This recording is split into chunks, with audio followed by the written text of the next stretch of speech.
Hello, Boston. This is Keith Lockhart from the Boston Pops wishing you and yours a wonderful 2017 holiday season. I just learned that Chuck and Ronnie at Above the Basement sat down with the fantastic Boston Children's Chorus last week as they prepare for the annual Dr. Martin Luther King Day tribute. I have great memories collaborating with the BCC, and this year you can see them at the Pops' home field, Boston Symphony Hall. I'm thrilled to introduce this fine group of young singers from Boston. So here is their conversation with the Boston Children's Chorus, recorded at BCC headquarters in Boston, Massachusetts.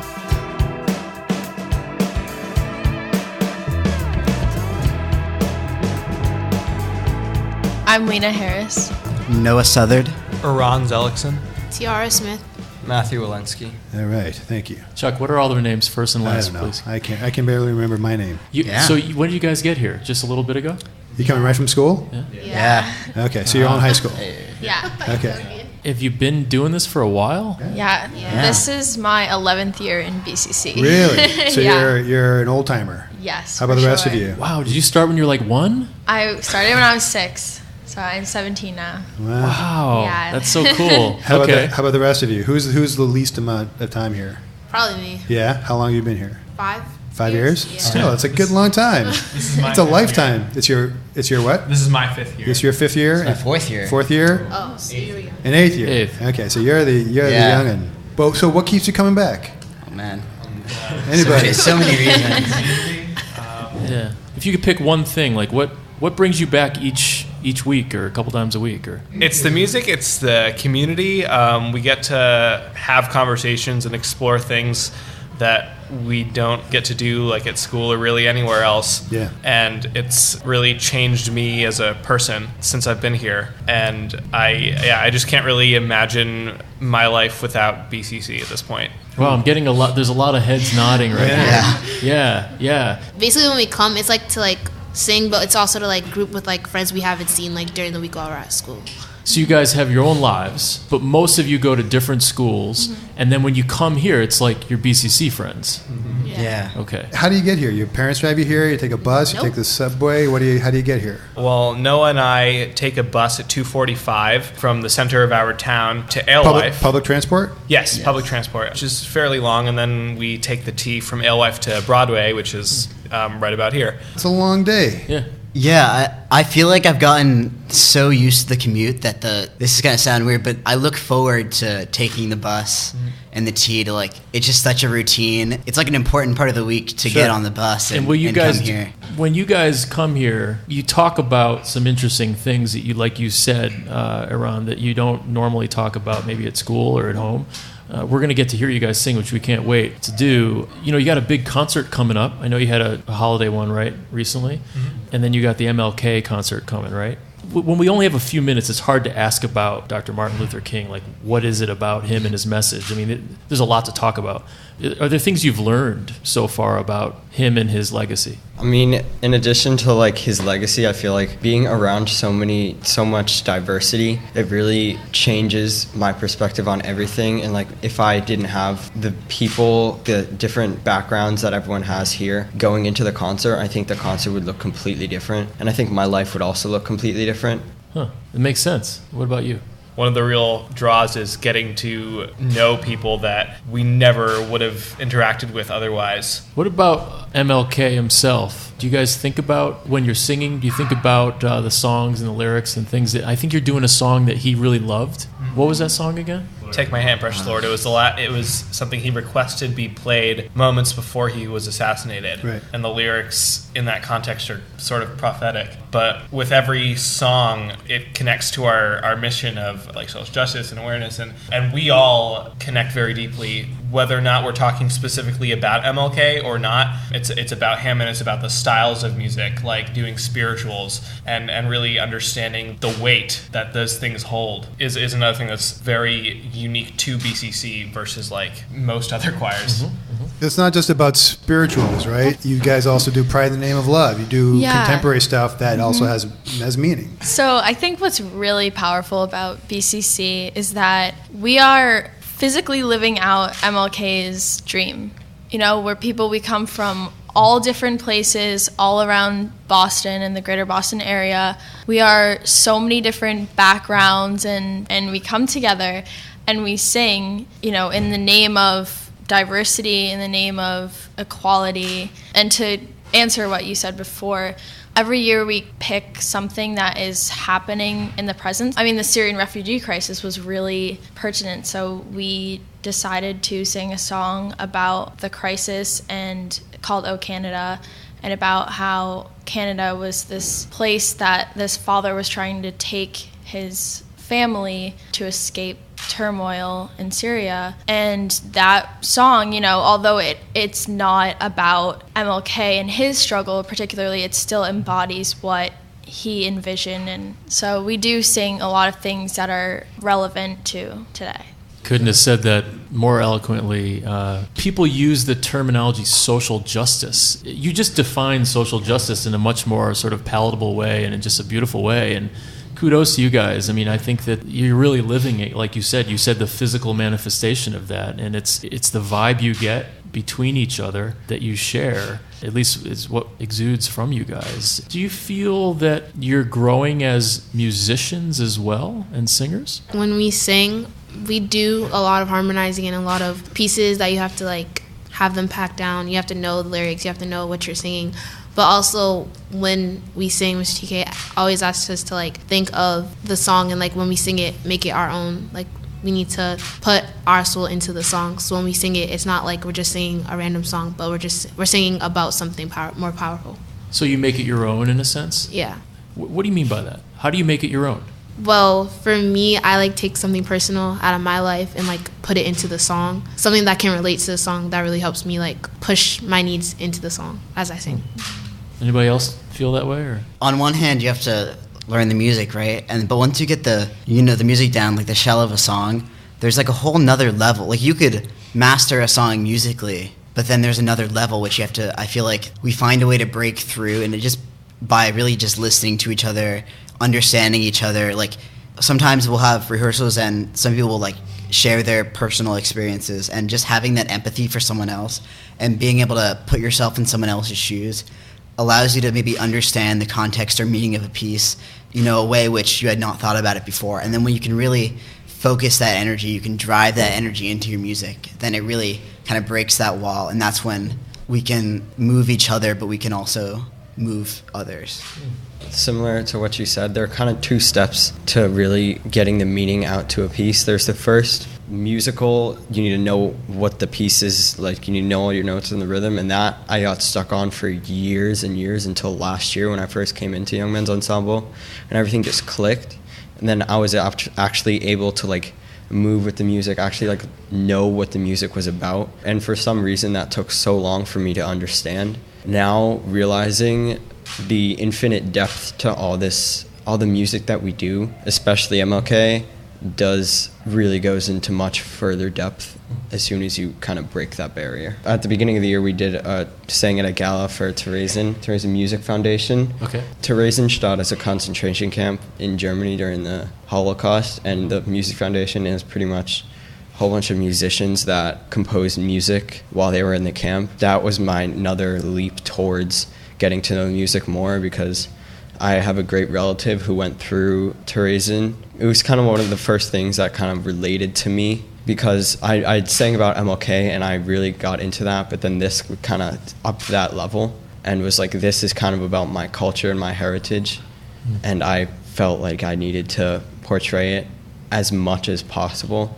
And so now I can do that with everything else, because I know what as much as possible feels like. That was also well said. So I'm sure everybody will have some experience that they bring into it, and to have the depth of ancestry and struggles or challenges in many people sitting around this table. But also the empathy that you guys are feeling for everyone else's experiences definitely comes out.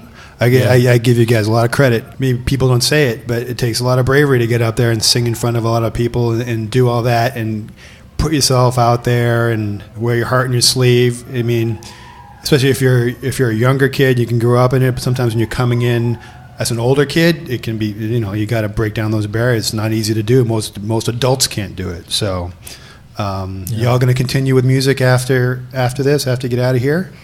Yeah. I hope so. Yeah. Now, and then what about, I know we got to get going to to rehearse, right?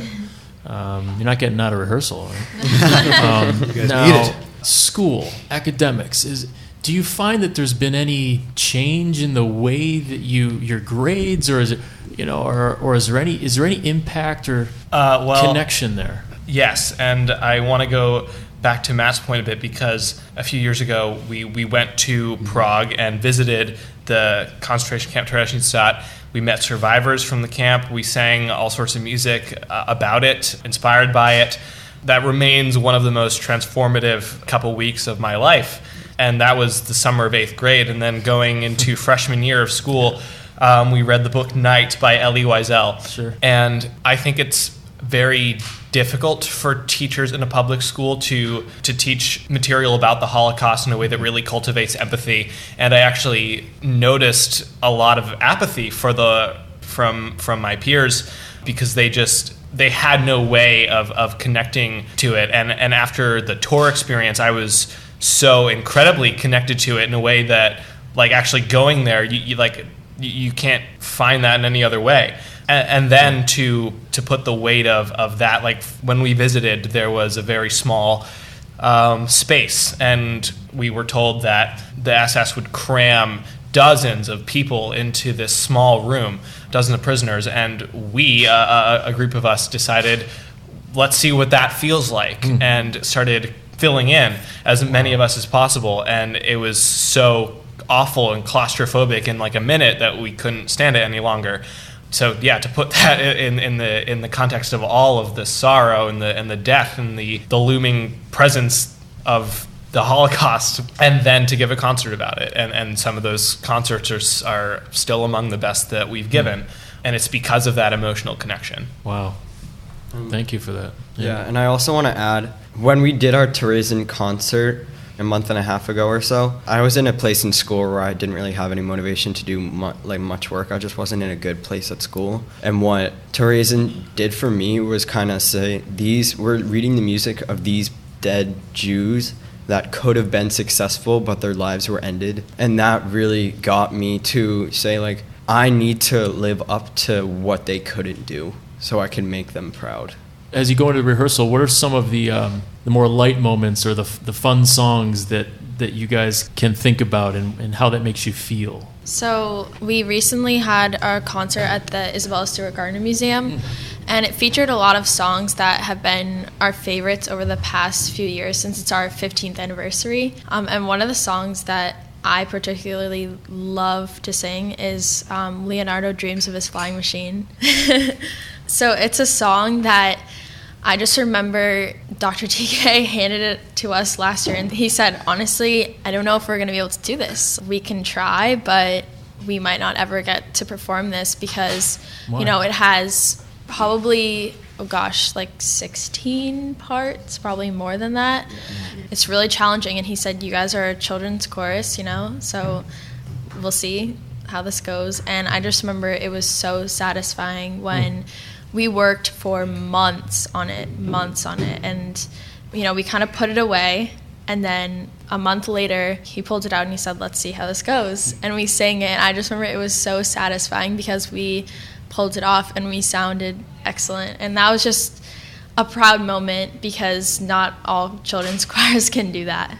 Wow. A big part of our success is that Dr. TK is constantly pushing us to do better and to try new things, like that incredibly difficult piece. And with his belief in us and our own determination, BCC is the sum of its parts. And yeah, there's so much pride in getting down something so difficult and cool. Going back to like songs that we really liked. So this is my first year in PC, and at the beginning of the year, it was very challenging because it's not as easy as all the other choirs were before. And I always like a challenge. So coming to PC, learning the music, it was challenging for me to come here, stay for 2 hours, and then go home and try to cram in homework and like study for tests.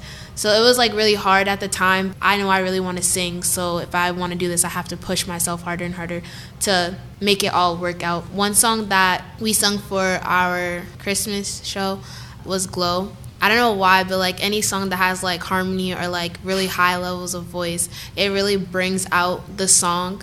I don't know why, but like it's just something I really find special to me, because it's just like the harmonies and like the way it sounds, it all comes together, and it like just makes you feel like something special is gonna happen.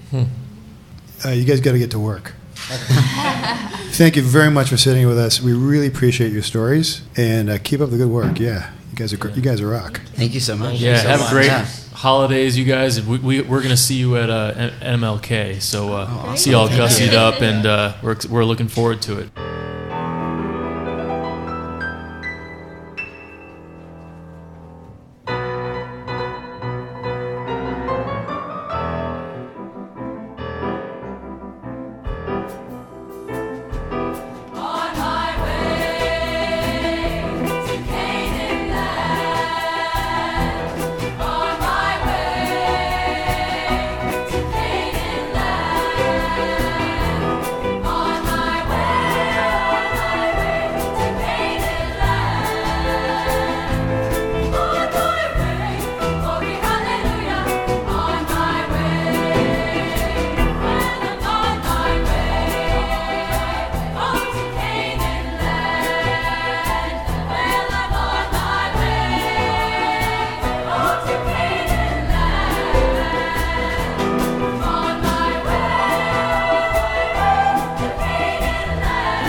Ryan and I would like to thank Lena, Noah, Aran, Tiara, and Matthew for sharing their experiences with the BCC and for their very thoughtful answers. We certainly wish them and the entire chorus the very best. Many thanks to Keith Lockhart for the support of Boston's fine young singers, and to Ben Hines and Anthony Trecek-King for their hospitality and amazing work. You can get tickets to the MLK performance on January 15th at Symphony Hall at bso.org. And you can find out more about the Boston Children's Chorus at bostonchildrenschorus.org. Go to abovethebasement.com where you can sign up for our newsletter, listen and subscribe to our podcast, like our Facebook page, follow us on Twitter, and look at all the nice pictures we post on Instagram. We are everywhere. On behalf of Ronnie and myself, thanks for listening. Tell your friends. And remember, Boston music, like its history, is unique.